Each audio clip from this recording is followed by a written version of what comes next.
Emergency stations, emergency stations. Last week in Submarine, CSST, the Sea Riders, finished the first part of their assessment. Super B passed all the tests, but there's more to come on a professional and personal level.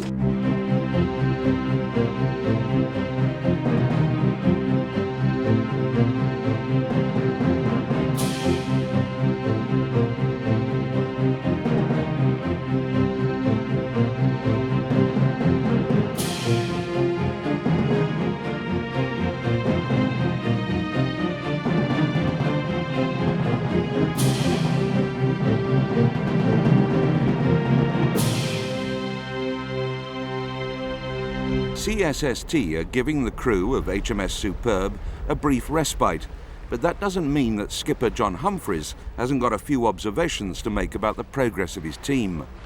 We sailed from Rosyth on the 29th of May when we had the biggest red L plate on the side of the fin you ever did see. I would suggest to you now that we now have a green one. We are probationary submariners. We are, as you've heard, at a fairly fragile state of training. And you do need to think about what you've been told so that we can consolidate on that and get rid of the green L plate. You have worked together. I do detect, as I knew I would, real teamwork and esprit de corps in this ship's company, and that you should be especially proud of. Well done. I'm so pleased with you that I'm going to take some time off now. I'm getting off tomorrow morning, principally because the XO has been dripping like a leaky tap about not getting a chance to do anything except change standing orders and write daily orders and all the rest of it. So I'm going to get off and let him have a play. The fact that you're doing deep dive and full power trial has got nothing to do with that. And I will be thinking of you, so be careful. Thanks very much, gentlemen. Yep.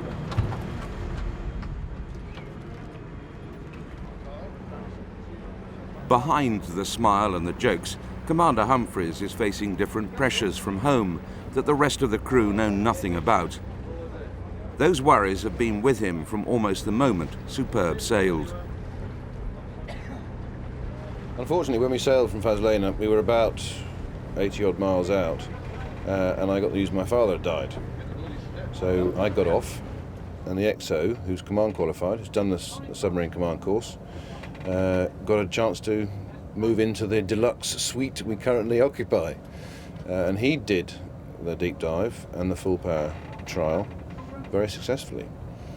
He's a bright lad, younger than me, swine, but he's now got some experience as well, and that's invaluable.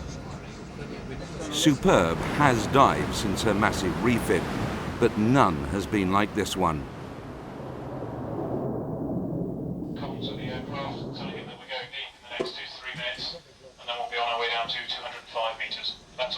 In command will be Executive Officer Ian Breckenridge. We've tested everything in refit, and we pressure test all hull valves and other equipment. And the final test, of course, is to take the submarine down to deep diving depth for the sort of the real test. We do it in stages. So we went to sort of one depth, did a load of tests there, down to another depth, and then finally down to deep diving depth. We've basically opened up all these hatches here because we're expecting the fittings and the pressure hull to be squeezed up at depth, and the last thing we wanted is to have doors and cupboards jammed shut. The pressure on the outside hull is enormous, equal to the pressure on the crew itself. But they have to trust that the designers and builders knew what they were doing. When they say Superb can go so deep, then it must be tested to that depth. Minor leaks can be dealt with. Major ones could be catastrophic. Do you have to play Who Wants to Live Forever while we're doing a deep dive? How deep she will go is classified, but it will be deep. Very, very deep. And a special mention for Evian Moffat. Evian Moffat, he doesn't want to be deep.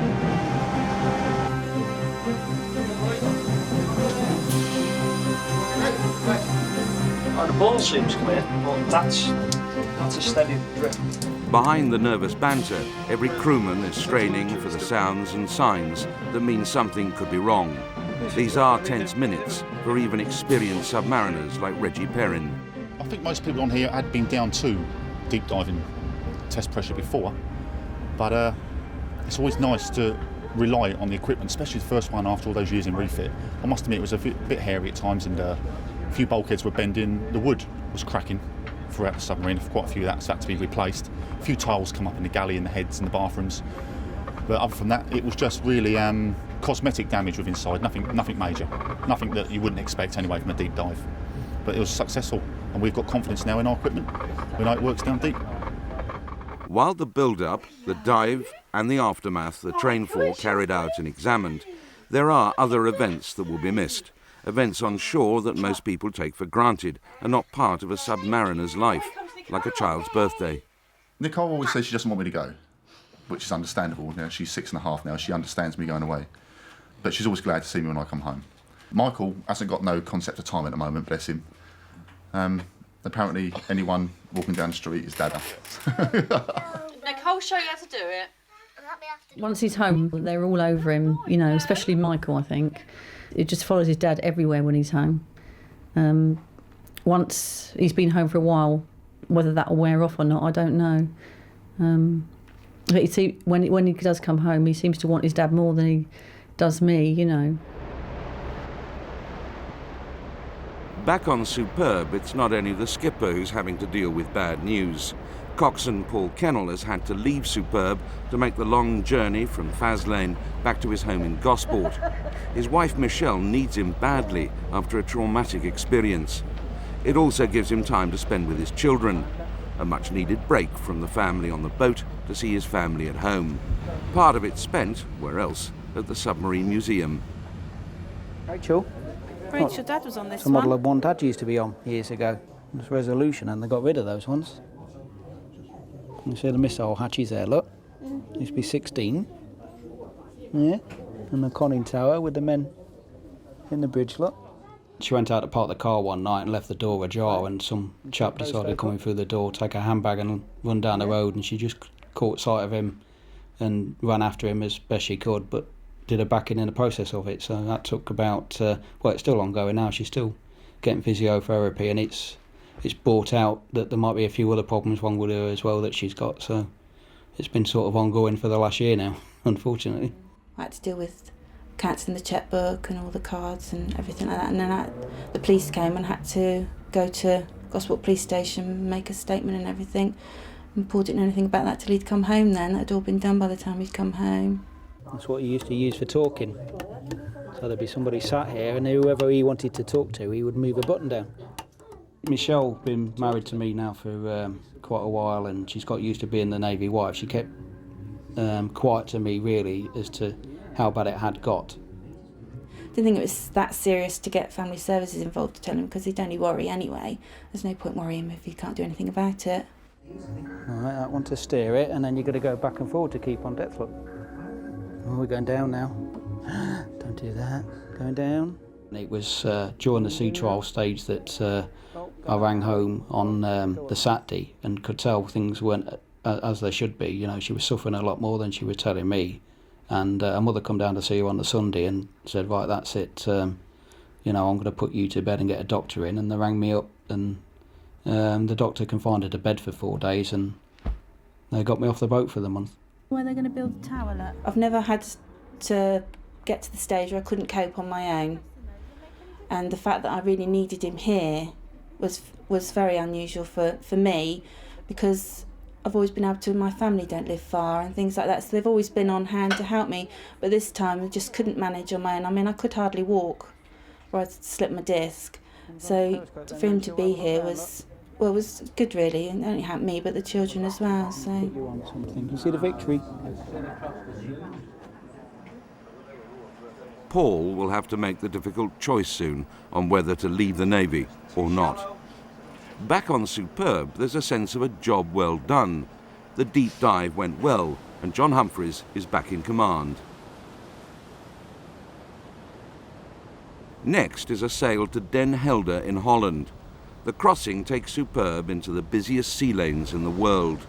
She might be powerful and deadly underwater, but Superb on the surface is a small object on a big sea and dwarfed by merchant vessels. Vigilance is the key word. We're presently navigating our way up the English Channel, which is one of the most busiest shipping routes in the world, if not the most busiest shipping route in the world, with the amount of traffic that's going through it. So we've got to be pretty accurate. Well, accurate, there's no pretty about it, you've got to be accurate all the way through. I've just had a look at the radar screen before we came on, and we have got other vessels all around us at the moment. Us being the fastest one, we're slowly overtaking them all. We can't do any sudden movements because they'll be watching us and we're watching them all the time, so we've got everything just right. At the moment, touch wood, everything's going okay. 100, 200. Keith Asprey is, at the moment, the most popular man on board, but he's not popular at home with his missus. Thank you. Thanks, Sam. Bye. Bye. 300, 310, 320. I'll keep, I trust you anyway. Keith's job is to give out the subbies for the traditional run ashore, a few wets in the Dutch bars. But wife Sherry is missing him and finding things hard. I think I take it out on the girls at work sometimes as well. And I get my bossy head on and I feel a bit of stress sort of thing. But I think they're quite good because they can sort of like sense that I might be that, feeling that sort of like little bit way out, and they sort of like just leave me alone and let me get on with it. I think you just get right to the end of it and you just think you just had enough. You just like can't take any more of being on your own. You get fed up with it. You get angry with them for actually putting you in this situation. Who's next? I'm coming in, mate. Yeah, I better get some money to November at least over. That's pretty.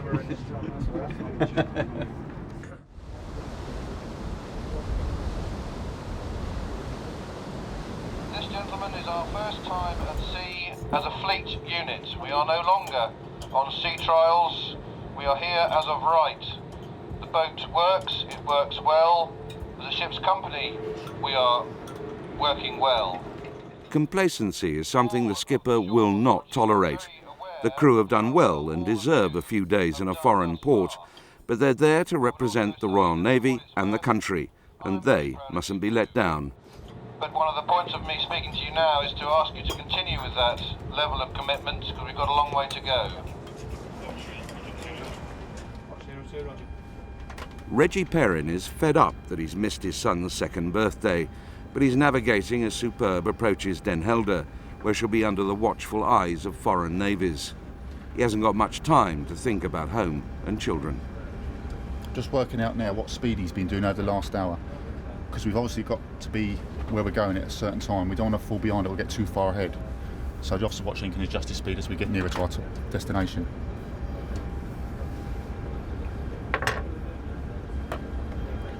Bridge clock.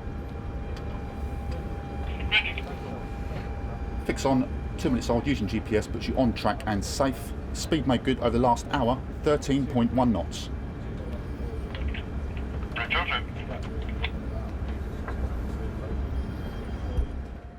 Leading hand Jamie Sowden has also got a lot to think about. He's about to take exams that will take him up the ladder. Well, it's basically an oral board about the tactical weapons system on the boat. My job as a controller in the sailing room, so I can take control and charge in the sailing room.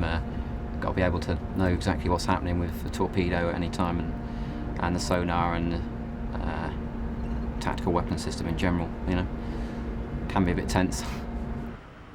Back home in Penzance, Jamie's wife Mandy is also studying. Mutual support is there for neither. The advanced certificate in marketing exams, I've been doing that about 9 months now, and I'm coming up to exam time, so obviously I've been putting in as much work as possible.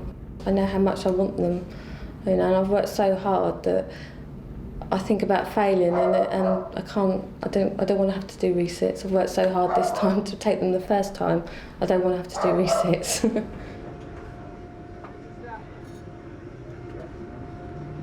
Jamie's examination is tough, but if he passes, it will take him, at the age of 27, closer to becoming a petty officer.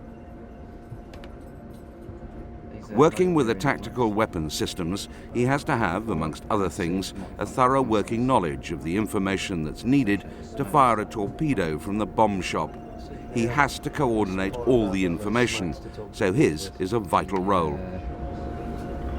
Is there any better terminal in there? Yeah, yes. Two better terminals in Smokes. Mandy wants Jamie to succeed, but she also knows that a pass could be a double-edged sword. His commitment to stay in the Navy will be reinforced with all its attendant disruptions to home life. It'll make it harder for her. The important bits were fine, you buffed up, I was quite happy with that. And I would say you've got the 65-70% knowledge now. It's a gruelling hour, but Jamie passes. Okay? Yeah. Well, that's fine, it's a good pass, quite happy with that. All right, thanks. All right. Well done. Good stuff. So another one complete. Hurrah! All right, you can relax for a couple of hours. We can get out now. Okay, come on. You want to rack out? Okay, Call it quits 14th, for this. 19th of October, we're going to be visiting Den Helder. Den Helder's in the Netherlands. Right at the top here. Amsterdam's down there. It's about 60 minutes away on the train. 2 trains every hour, 25 minutes, 55 minutes past the hour. Okay. Den Helder itself is not unlike Gosport. Yeah, so no, it's not. It's actually quite good. They're quite tolerant of matelots because they're very used to them, unlike Gosport. And there are a lot of very reasonable clubs. A lot of you will decide, instead of staying in Den Helder, you want to go to Amsterdam instead. And we've got some information on that which we'll give to you during the course of this brief. The run ashore is a time to unwind after the strains of deep water clearance. It will be fun, but more of the crew than you would think say they would prefer to be at home with their families.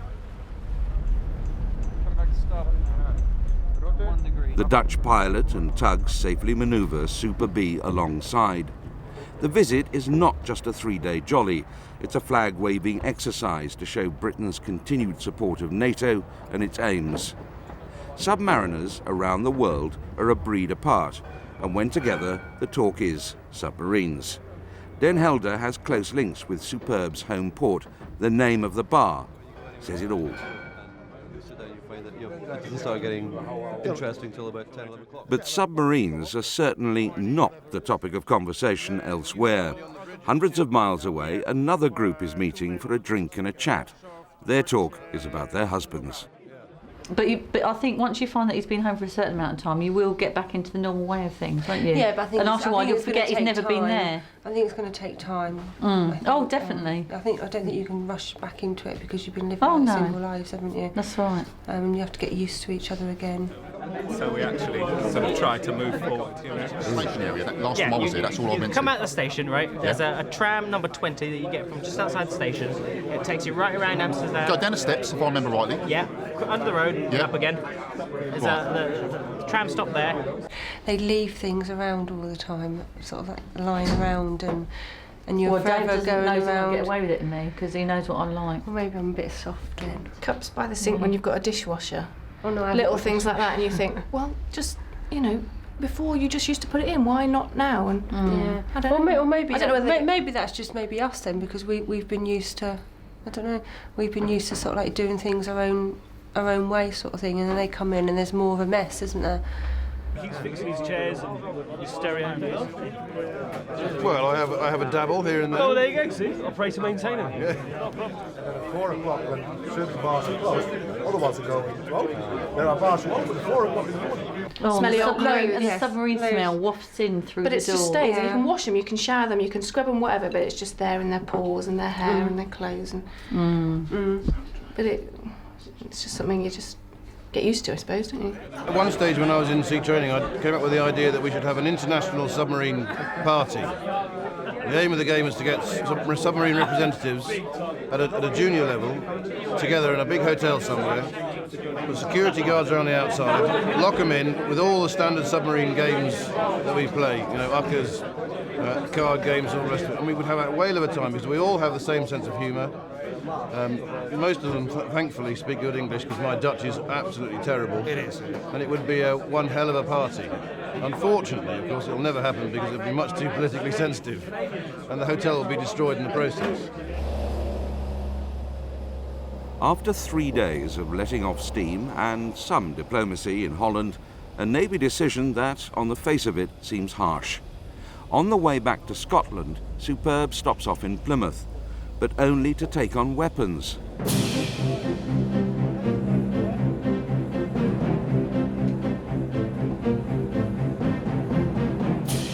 Because of time and predicted bad weather, there is no opportunity for any of the locally based crew to see their families.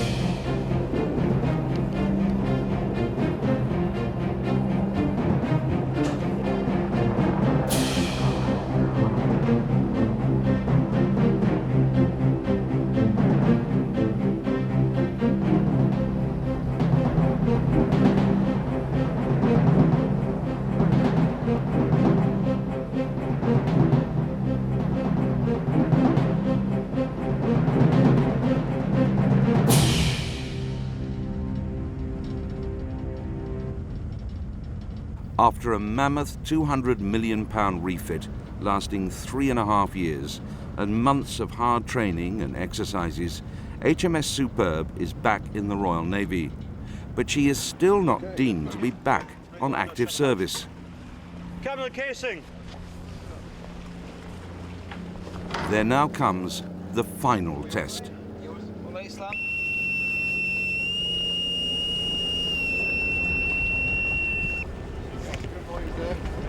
CSST, the Sea Riders, are back on board. They're here to observe as Super B goes on an operational exercise, OPEX. The submarine is going to war. Evening, Captain, sir, gentlemen. As you all know, OPEX is the culmination of Superb's period of BOST and will consist of a 78-hour assessment in an operational environment. The exercise will take place in the Scottish exercise areas between 03-0900 Zulu and 06-1500 Zulu, December 98. Our mission is quite simple: to exercise Superb within a realistic scenario, allowing an assessment of the standard we've already achieved at the end of BOST. It's basically the exam for the operational workup. This is a game, we're training, we're here to learn a job. The only way we can do that is by playing it for real. So from 06 Dubs tomorrow, we will be at war. The rules of the game in the modern world are complex. Rules of engagement, you've heard that one mentioned once already.